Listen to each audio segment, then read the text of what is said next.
बसपा के बड़े नेताओं में शुमार पूर्व प्रदेश अध्यक्ष आरएस कुशवाहा, पूर्व सांसद कादिर राणा और कर्मचारियों के बड़े नेता इंजीनियर हरिकेश तिवारी समाजवादी पार्टी में शामिल हो गए। इस दौरान अखिलेश यादव ने महंगाई को लेकर भाजपा की सरकार पर कई आरोप लगाए। अखिलेश यादव ने तो यहां तक कह दिया कि जनता के वोटों से भाजपा की कुटाई होगी। भारतीय जनता पार्टी को ये बताना चाहिए कि लखनऊ के साथ साथ उत्तर प्रदेश में कई जगह पेट्रोल 100 से ऊपर पार हो गया है। सवाल आज जनता का सवाल यह है कि हर चीज उन्हें महंगी खरीदनी पड़ रही है।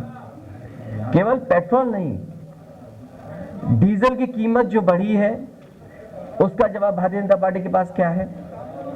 जो एलपीजी सिलेंडर की कीमत बढ़ी है उसका क्या जवाब है? तो क्या बीजेपी को नहीं पता? ये जो बीजेपी के लोग हैं, गुस्सा कौन करता है?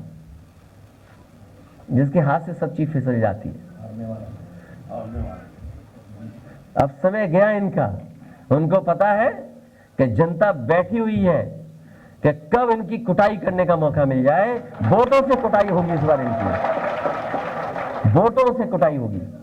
अखिलेश यादव ने भाजपा की ओर से किए जा रहे पिछले सम्मेलन के मामले में सीएम योगी आदित्यनाथ को घेरा।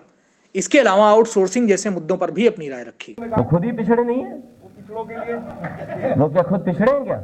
ये आउटसोर्सिंग अगर चलती रही और जिस तरीके से अभी इशारा किया आपने, ईस्ट इंडिया कंपनी का इशारा दिया, एक कानून ने जो कंपनी व्यापार करने आई थी उसको सरकार बना दिया था। और भारतीय जनता पार्टी के लोग सरकार में बैठ करके सरकारी कंपनियों को धीमे धीमे बेच करके पूरी कंपनी बना देंगे सरकार को। और एक दिन देखना आप, ये सरकार से हट करके सरकार को भी आउटसोर्स करके चले जाएंगे। अखिलेश यादव अपनी प्रेस कॉन्फ्रेंस के दौरान भाजपा पर खूब हमलावर रहे। इस दौरान हेल्थ सिस्टम के सवाल और अपने विजन पर भी अपना पक्ष रखा। साथ ही योगी सरकार को जमकर घेरा। अब उद्घाटन पे उद्घाटन, शिलान्यास का शिलान्यास, और भारतीय जनता पार्टी के सबसे बड़े नेता, उनके नाम पर मेडिकल यूनिवर्सिटी का शिलान्यास हुआ था लखनऊ में। वो जब चल रही है, डॉक्टर राम मनोहर लोहिया, हमारा जो मेडिकल कॉलेज नेताजी ने हम लोगों ने बनाया था, उसके 9th फ्लोर पे। तो जो लोग 4.5 साल में अटल बिहारी वाजपेयी जी के नाम पर मेडिकल यूनिवर्सिटी नहीं बना सकते, कोविड के समय पर लोगों को अनाज छोड़ सकते, उनसे क्या उम्मीद करोगे स्वास्थ्य सेवाओं की? अखिलेश यादव विधानसभा उपाध्यक्ष चुनाव को लेकर होने वाले घमासान पर भी नाराज दिखे। उन्होंने सवाल करके भाजपा से पूछा कि भारतीय जनता पार्टी ने जो प्रत्याशी उतारा है वो किस पार्टी से जीते हैं, कहां के सदस्य हैं। उन्होंने कहा कि भाजपा का कुछ भी अपना नहीं है, वो दूसरों के काम का ही फीता काटते आए हैं और यह स्थिति आज सामने आई है। मुझे आप ये बताइए, भारतीय जनता पार्टी जिस प्रत्याशी को खड़ा कर रहे हैं वो किस पार्टी के सदस्य हैं सदन में? जो सरकार शिलान्यास का शिलान्यास करती है, उद्घाटन का उद्घाटन करती हो, तो आप जवाब नहीं समझ में आ रहा आपको? इस मौके पर अखिलेश यादव ने भाजपा और उसके नेताओं पर खूब कटाक्ष किए।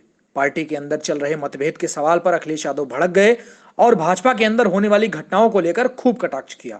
उनके कटाक्ष सुनकर कार्यकर्ता हंसकर लोटवोट हो गए। गरीब जनता को साइकिल पे चलना चाहिए, हम धन्यवाद देते हैं। इस बार गरीब जनता साइकिल के साथ जा रही है। आपको क्या चिंता है गुटबाजी की? आप भारतीय जनता पार्टी के इंजन से इंजन टकरा रहे हैं, उसके बारे में तो लिखते नहीं ना बोलते हो। उत्तर प्रदेश में मुख्यमंत्री बनना था किसी और को, वो अपना पूजा पाठ कर रहे थे। जब से पूजा पाठ खत्म नहीं हुई, बन कोई और गया मुख्यमंत्री। चुनावी घमासान के बीच बसपा को छोड़कर सपा में शामिल होने वालों का तांता लगा हुआ है। अखिलेश ने कहा कि वो सबका स्वागत कर रहे हैं, बाद की परिस्थितियों पर बाद में ही निर्णय लिया जाएगा। उन्होंने कहा कि सरकार बनाना हमारी पहली प्राथमिकता है, जनता के हक में निर्णय लिए जाएंगे। लखनऊ से डेली इंसाइडर के लिए सुशील कुमार की रिपोर्ट।